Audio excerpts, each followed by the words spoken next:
झारखंड में राजनीतिक घटनाक्रम तेजी से बदल रहे हैं। हेमंत सोरेन की गिरफ्तारी के बाद राज्यपाल ने चंपई सोरेन को सरकार बनाने का न्योता दे डाला था, लेकिन उसको स्वीकार नहीं किया गया था। लेकिन एक बार फिर अब चंपई सोरेन को यहां पर पूरी तरह से मुख्यमंत्री बनाने पर मुहर लग गई है, लेकिन आधिकारिक तौर पर उन्हें अभी कुछ भी जवाब नहीं मिल रहा था। वहीं अब इस पूरे मुद्दे पर यह सारी बातें साफ होती नजर आ रही। लेकिन इस बीच जेएम को इस बात का डर है कि बीजेपी की तरफ से विधायकों की खरीद फरोख्त हो सकती है। विधायकों को झारखंड से बाहर ले जाने के लिए भी तैयारी हो रही है। बहुमत के लिए विधानसभा में 41 विधायकों की जरूरत है। जेएमएम की तरफ से 47 विधायकों ने समर्थन का दावा कर दिया है।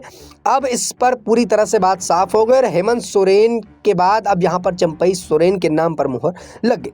लेकिन झारखंड विधानसभा का जो समीकरण है वो काफ़ी ज़्यादा पेचीदा है। बता दें कि झारखंड विधानसभा में 81 विधायक हैं। हालांकि में कांग्रेस के एक विधायक सरफराज अहमद ने इस्तीफा दे दिया था, जिसके बाद अभी सदन में 80 विधायक हैं। चंपई सोरेन की तरफ से 47 विधायकों के समर्थन का दावा है, जिसमें झारखंड की मुक्ति मोर्चा के 29, कांग्रेस के 17 और राजद के 1 विधायक हैं। वहीं सीपीआईएमएल के 1 विधायक हैं, जिसका साथ जेएमएम को मिल सकता है। लेकिन बीजेपी के 26, आजसू के और एनसीपी के 1 और 2 निर्दलीय विधायक हैं। दोनों ही निर्दलीय विधायक सरयू राय और अमित कुमार यादव के बीजेपी में पहले रह चुके हैं और वह बीजेपी का साथ दे सकते हैं। इन सभी को मिलाकर एनडीए के पास 32 विधायकों का समर्थन हो सकता है और बीजेपी को सरकार बनाने के लिए 9 विधायकों की जरूरत रह जाती है। बता दें कि राजनीति के जानकारों का मानना है कि बीजेपी सरकार बनाने के लिए अधिक फोकस जेएमएम सरकार को गिराने पर ध्यान दे रही। बीजेपी की कोशिश जेएमएम और कांग्रेस के असंतुष्ट विधायकों से फ्लोर टेस्ट में क्रॉस वोटिंग कराने पर होगी, जिस पर चंपई सोरेन जादुई आंकड़ों का नहीं पहुंच पाएंगे। अगर जेएमएम और कांग्रेस को मिलाकर 10 विधायकों की क्रॉस वोटिंग करते हैं तो जेएमएम की सरकार फ्लोर टेस्ट से हार जाएगी।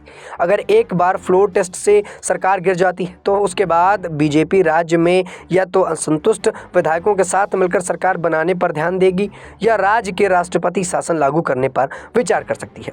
वहीं झारखंड की राजनीति को जानने वाले ये भी मानते हैं कि झारखंड में पार्टी आधार के साथ ही अधिकतर विधायकों के पास अपने आधार वोट होते हैं। ऐसे में कोई ऐसे विधायक होते हैं जो कि पार्टी में रहकर चुनाव जीतने की क्षमता रखते हैं। यदि यही कारण है तो चुनाव में कुछ निर्दलीय विधायक में सदन में पहुंच सकते हैं। वहीं बीजेपी के नज़र में कांग्रेस और जेएमएम के असंतुष्ट विधायक पर हो सकती है। ऐसे में अगर कांग्रेस जेएमएम के कुछ विधायकों की पाला बदलने के लिए अपनी ताजपोशी के लिए काम करा लेती है तो बीजेपी के लिए दरवाजे खुल सकते हैं। वहीं जेएमएम के संभाल बनाम कोल्हान का मामला चल गया।